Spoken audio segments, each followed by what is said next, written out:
challenge personally for me has been to bring about the change to reality, the change which I perceive. I wanted to see it happening in reality. I grew up in a village environment, but I had the good fortune of getting good education and made it a success in my life. I always wanted to come back and give it back, and which happened when I turned 40. I decided to come back and give it back to society.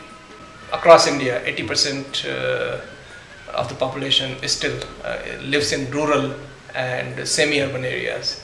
And Indian economic growth, which we saw in the last 2 decades, hasn't touched them much. And this has been something which has bothered me a lot. So when I came back, I decided to do something for the villages. And I came about this integrated rural development program, which essentially is local, green, and it provides self-sustainable rural livelihood to masses in majority of India, which is 2/3 of the population. So we discussed with the people, understood their problems.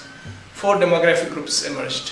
One were people who were 25-30 years old, already into farming, but very small land holding, which was not enough. One bad monsoon, and they were back to poverty and under debt. The second group was unemployed youth between age group of 18 to 25 years.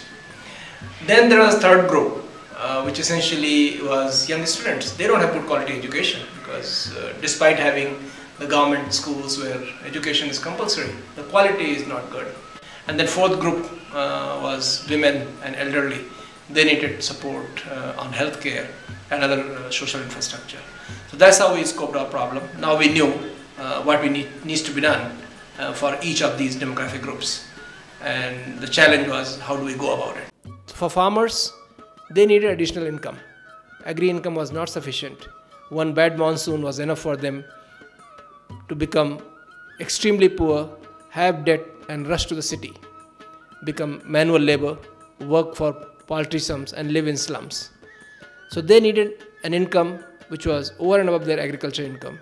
And they had skills, local skills like dairy farming or handicraft.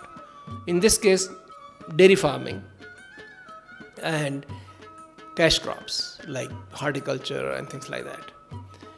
For young below 25 years who were educated or semi-educated, had no job, we decided to provide them skill training and employment.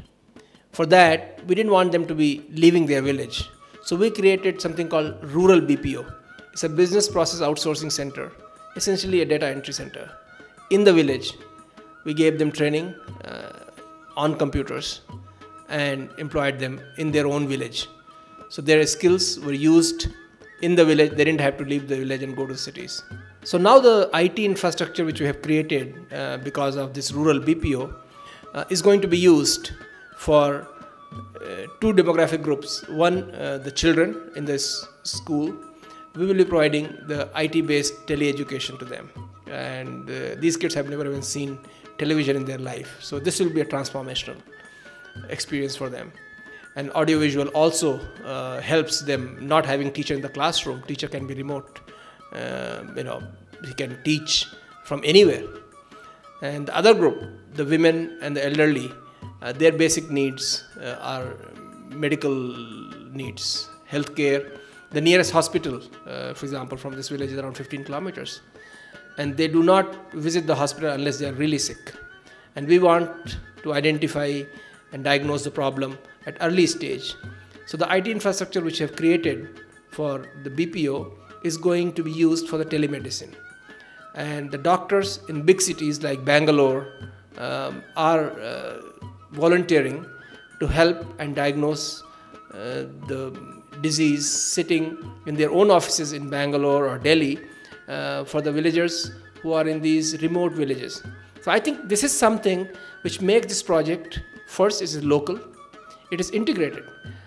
While we are trying to help the farmer, we are also helping the youth, and the IT infrastructure which we created for the youth for their BPO, which provides them employment, is also helping the students in the school by providing them the IT infrastructure for which they couldn't have afforded if it was not for BPO. And it is also supporting the medical facilities which otherwise are not possible in a remote village. So local, integrated, self-sustained and scalable. What is being done in this village, a cluster of 9 villages of 2,000 families, can very easily be replicated in every other cluster of village panchayat, which is the smallest development unit in India. So I believe this project is scalable because we are converting this pilot into policy. And it's also green because in our case, whatever comes out of the community dairy is used, the biogas is used to produce the power. We are also using solar power because the biggest challenge in rural India is the availability of the power. And this power which is being generated is powering the rural BPO. So this project seems to be on its way to be replicated across the country, and that gives us tremendous satisfaction. So now that project was moving on successfully, the pilot had worked out the way we planned. The challenge was how to convert this pilot to policy so that it's scalable.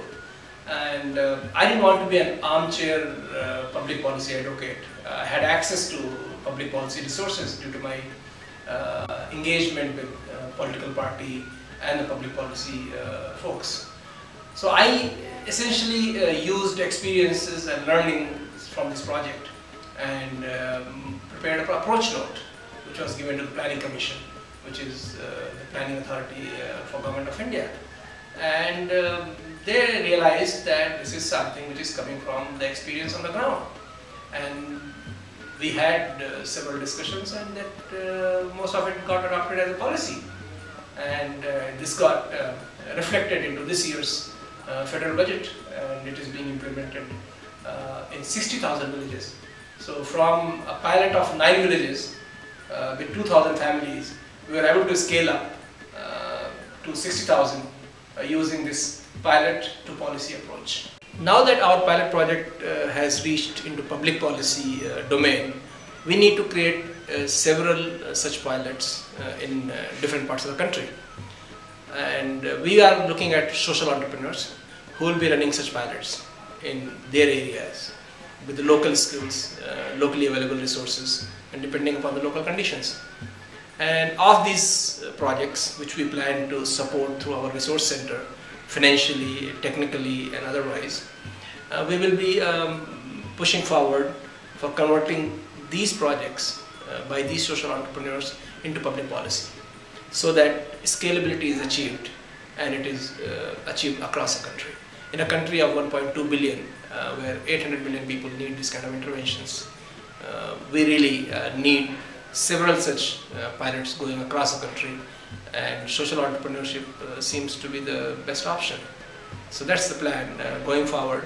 Have many more social entrepreneurs, support them, educate them, financially support them, and successful projects should be showcased and converted into public policy.